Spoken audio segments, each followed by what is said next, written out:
In the first scene, we see a young girl wandering alone at night through a forest. Eventually, she finds her friend deep inside the forest, with her arm on fire, but she doesn't seem to feel any pain. Believing that she wouldn't feel any pain either, the little girl lets her friend pour oil on her head and holds her friend's hand to catch the fire. However, the little girl begins to feel the scorching flames and screams in great pain. At the same time, in another place, a worried mother is searching for her son. She discovers him in the basement, calmly eating his own arm off. Seeing such a disturbing sight, she cries out in despair, but her son only looks at her in confusion. Half of the story takes place in the year 1931. Children, littered with wounds, are lined up in front of a room full of people. The doctor conducting this gathering reveals that the children have some neurological condition that makes them unable to feel pain. People are horrified, and the authorities decide that the best course of action would be to keep them confined, as they can be dangerous to themselves and to others. All the children are thrown into a bus and taken to an asylum, where the nurses cover their mouths and put them in straitjackets. They're empty and damp, with just a single tiny window to provide light. The scene skips to modern times, where we see a middle-aged surgeon named David who wakes up in the hospital after a car crash. His pregnant wife did not survive the accident. However, the doctors were able to save their baby. Adding to his misery, he finds out that he has cancer and needs a bone marrow transplant to save his life. With the pain of losing his wife fresh in his mind, he's not so eager to live, but his co-worker manages to convince him to live for the sake of his child. Accepting the responsibility to raise his child, he goes to the countryside to his elderly parents' house, but their response is rather vague and confusing, as they seem to be hiding something from him. The scene moves back to 1931. Among the children locked in the asylum is a boy named Benigno. He is exceptionally clever, as he manages to break free from his restraints and begins inspecting the room. Soon after, a nurse comes to feed him and discovers that he has broken free. But she doesn't scold him. Instead, she starts to tear up. Seeing such innocent children locked in a place like this makes her heart ache. So she goes to the head doctor to ask how much longer the children will be imprisoned there. The doctor, annoyedly, replies that since they have no alternative, the children will stay here until a cure is found, which is very unlikely. Hearing this, the nurse decides to write a letter of invitation to Professor Oldsman on her own, as he is the scientist who had once promised to find a cure for the children. Meanwhile, Benigno has somehow managed to steal a spoon and starts digging through the wall in hopes of connecting with the girl locked up in his neighboring cell. It is only 4 years later that he finishes digging, but on the day he finally gets to see the face of the girl in the next cell, Professor Oldsman arrives in his room to examine him. The head doctor, who has just been notified of his visit, rushes into the room to demand answers. To his annoyance, Oldsman reveals that he will be staying here in the asylum as long as possible to find a way to cure the children. Days pass while conducting all kinds of experiments on the children, and Oldsman reaches an unfortunate conclusion: they cannot be cured. However, he proposes a revolutionary idea that has never been considered before, most especially by the children's parents. He believes that the children can be taught human behavior so that they might be able to fit into society one day. In one of his usual classes, he brings in some puppies, which make the children very excited to see them. Among the puppies is one with a kidney tumor. He asks the children who can remove the kidney without causing pain to the dog, as it has not been given anesthesia. Benigno steps forward to accept the task and successfully removes the kidney with swift and efficient movements, which Oldsman finds very impressive. Benigno asks if he can have the puppy, but the head doctor sternly refuses and orders him to return it to his cell. Despite this refusal, Benigno disobeys and hides the puppy inside his clothes to take it back with him. That night, hearing the dog bark, 2 nurses rush into Benigno's cell. One of them repeatedly slaps him and takes away the dog, which enrages Benigno, prompting him to slash her ankle. Oldsman arrives asking him to behave rationally. Once he's calmed down, however, The head doctor gives Benigno one more slap for good measure and declares in full rage that Benigno is out of the program and will no longer be allowed to leave this cell. Back in modern times, David is visited by his mother in the hospital. She is there to tell him the truth.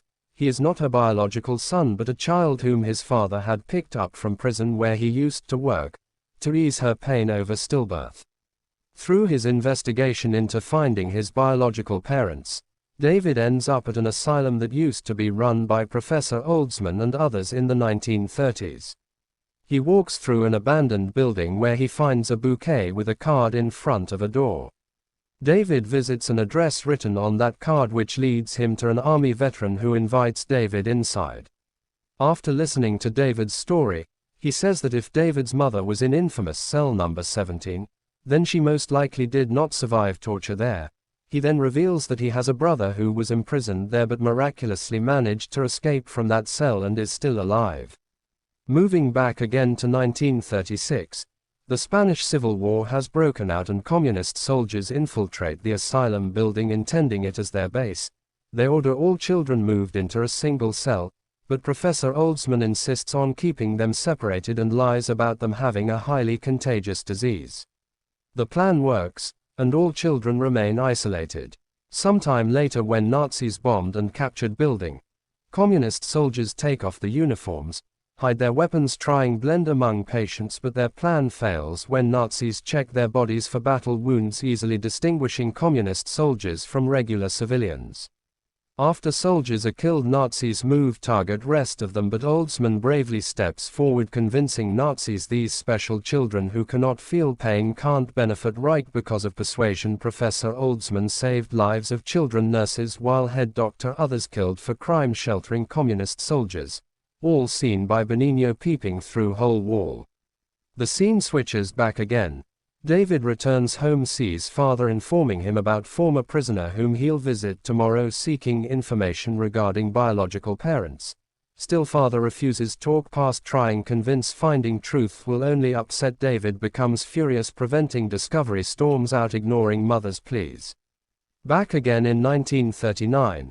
War rages on, lack of food, medicine forces Oldsman to euthanize children when a scientist enters Benigno's cell for a turn. Benigno pretends to hug when the professor lowers his guard, mercilessly stabs back, breaking the syringe, using the stab repeatedly. When the nurse sees bloody hands, she quickly closes the door in fear, handing the key to Nazis. The door opened only a year later when new forces take over the asylum, entering the cell and discovering a skeleton hanging in front of a window hole like morbid art. They also come across Benigno, somehow still alive, hairless and filled with scars. He stops talking as soldiers free him, giving him a new name, Meccano. Since then, he starts working as a specialized shirtless torturer. Nazis kidnap enemy soldiers and bring them to Benigno's cell, where he interrogates and tortures them to death. Skipping back once more, David visits a former prisoner asking about his biological mother imprisoned in the asylum in the 1960s. The former prisoner, frail in a hospital bed, responds by mentioning Benigno, who tortured victims during interrogations, describing him as a vicious being knowing no pain. He also tortured repeatedly until his body was small enough to fit through a hole for escaping. David shows a picture of his father as a soldier, resulting in the man screaming in fright after learning that his father knew Benigno. David immediately calls, saying he is coming to see his father to demand the truth at all costs. Back in the 1960s, a woman was brought into Benigno's cell for interrogation while humming a song. Though ordered to torture her, seeing her crying softens him. He uses a pocket knife to free her. Curiously giving her the knife, she lacks the courage to kill him. Benigno is amazed by her behavior and keeps her alive without harm. Slowly over time, he falls in love with her. David arrives at his parents' house hearing a recording of the woman sobbing and singing during interrogation by Nazi officers. After the recording ends, he goes upstairs and discovers his mother dead, bleeding in the bathtub while his father calmly sits in a chair admitting loving David as his own son despite having the same terrible eyes as his real father Benigno. Then he shoots himself right in front of David, ending his life. In the 1960s, David's father made a deal with Benigno letting him take away the child while leaving alone to harm them, but before leaving ordered that entrance be bricked up, preventing escape from horrifying events unfolding. This leaves David disturbed too deeply on his quest for truth. He stops returning to the asylum until newfound conviction begins tearing down the wall blocking off cell number 17. Inside the room, he finds a hole in the floor leading to an underground room and crawls until he reaches a dark, frightening cavern with an intricate structure. He sees a staircase and climbs up while the sound of tape recording becomes clearer. The same tape heard at his parents' house picks up a lighter next to a tape recorder, discovering the body of a dead woman next to it that seems preserved. He assumes she must be his biological mother. Looking around, an old man with scars approaches from behind and suddenly attacks, causing David to drop the lighter. The old man is obviously Benigno, who somehow remained alive, still bald and allergic to shirts ridiculously ripped throughout the years. Pulls out ready to see tears of fear fall from David's eyes, but David remains unfazed and silent. Benigno stares in confusion, realizing they share the same blue eyes as his biological mother. Fire from the lighter starts spreading around the room as he releases David, who quietly walks through flames, lovingly picking up the woman's dead body.